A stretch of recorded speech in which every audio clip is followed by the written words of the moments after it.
আসসালামু আলাইকুম। আজকের পর্বে আমি দেখাবো খুব মজাদার খাজার রেসিপি। তো এটা কিন্তু আমরা ছোটোবেলায় অনেক জায়গায় থেকে কিনে খেতাম।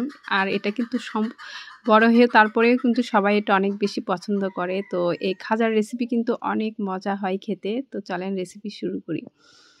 তো এখানে আমি ২ কাপ আটা নিয়েছি, ময়দার আটা। তো এখানে আমি ২ টেবিল চামচ তেল আর হাফ চামচের মতো লবণ দিলাম। এখানে আপনারা এমনি আটা যেটা নিলেও হবে। তো হাতের মতো যখন একটা দলা পেকে আসে তখন এটা আপনারা আটাটা এভাবে রেখে দিয়ে পানি দিয়ে নেবেন। তো এখানে আমি পানি দিয়ে খুব সফট একটা ডো তৈরি করে নিয়েছি।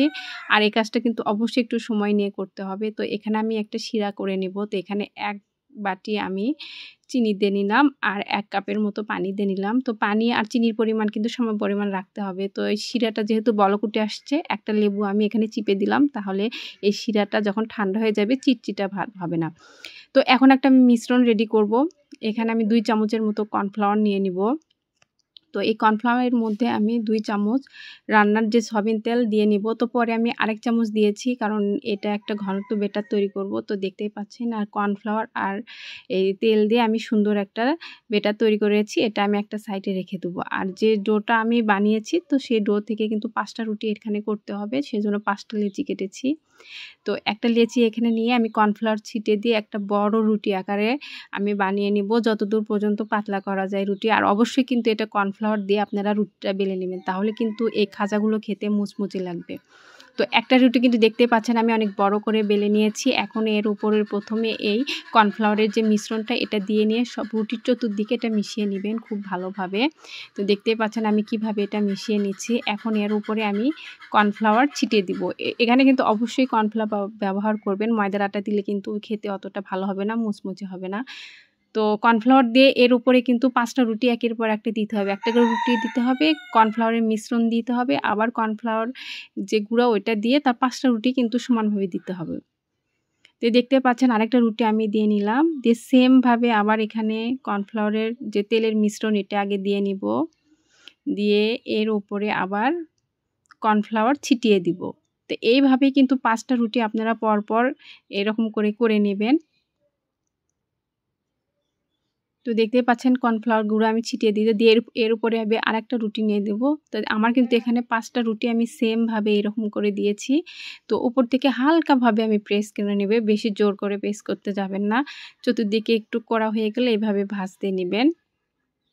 তো এভাবে একটু চেপে ধরে একটু গোল করে আমি ভাজ করে নিব। আর এভাবে ভাজ করলে দেখবেন যে অনেক মোটা আর বড় হয়ে যাবে। তো ৫টা লেয়ার কিন্তু অনেক সুন্দরভাবে খাজার একটা ভাজ হয়ে যাবে। তো এভাবে আমি ভাজটা নিয়ে নিলাম। তো শেষের যে ভাজটা এখানে একটু পানি দিয়ে নিব, তাহলে এটা খুলে যাবে না, আঠার কাজ করবে। তো হাত দিয়ে চেপে আরেকটু আমি বেলে নিব। মাঝখানে যেহেতু একটু মোটা লাগছিল। তো বেলে নিয়ে কিন্তু আমি এটা চাকু দিয়ে সুন্দর করে দেখেন পিস করে কেটে নিয়েছি। আমার অনেকগুলো পিস এখানে হয়েছে। আর দেখতে পাচ্ছেন খাজার কিন্তু অলরেডি শেপ এসে গেছে।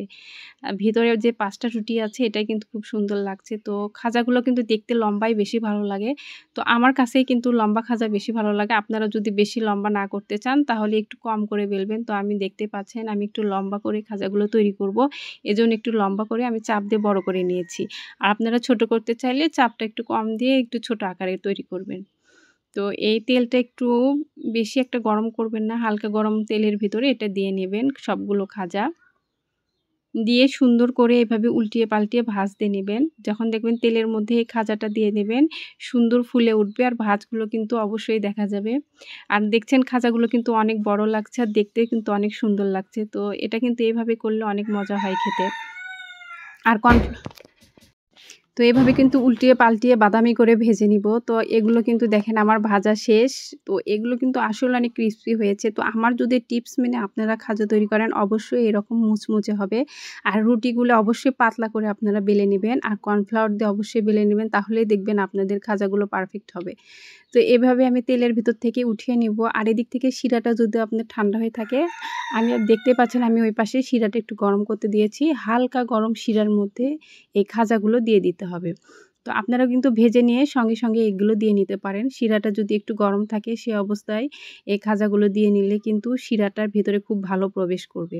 তো এই শিরার মধ্যে দিয়ে নিয়ে একটু উল্টিয়ে পাল্টে আমি চামচ দিয়ে নিচ্ছি। তো ভিতরে কিন্তু খুব ভালো আমার শিরাটা প্রবেশ করেছে আর খাজার রংটাও পরিবর্তন হয়ে গেছে, দেখতেই পাচ্ছেন। তো এগুলো আমি এখন শিরার মধ্যে থেকে উঠিয়ে নিব।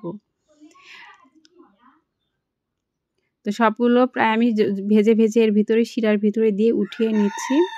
তো আমার এই খাজার রেসিপি যদি ভালো লেগে থাকে অবশ্যই আমার চ্যানেলটি সাবস্ক্রাইব করবেন। আমি কিন্তু নিত্য নতুন এ ধরনের মজার ভিডিও আপলোড করে থাকি। তো আমার কিন্তু সবগুলো এভাবে খাজাগুলো ভাজা শেষ, শিরার মধ্যে থেকে আমি উঠিয়ে নিচ্ছি। তো দেখতেই পাচ্ছেন এগুলো দেখতে যেরকম সুন্দর, খেতেও এরকম মজা। তো আমার নিয়ম মেনে যদি আপনারা এভাবে খাজা তৈরি করেন অবশ্যই খাজাগুলো পারফেক্ট হবে। তো একটা আমি ভাঙিয়ে দেখাচ্ছি যে এর ভিতরে কতটা মসৃণ হয়েছে। একটা দেখতেই পাচ্ছেন এর ভিতরে লেয়ারগুলো এত পাতলা আর শিরাগুলো খুব সুন্দর প্রবেশ করেছে আর খেতে অনেক মজা ছিল। সবাইকে অনেক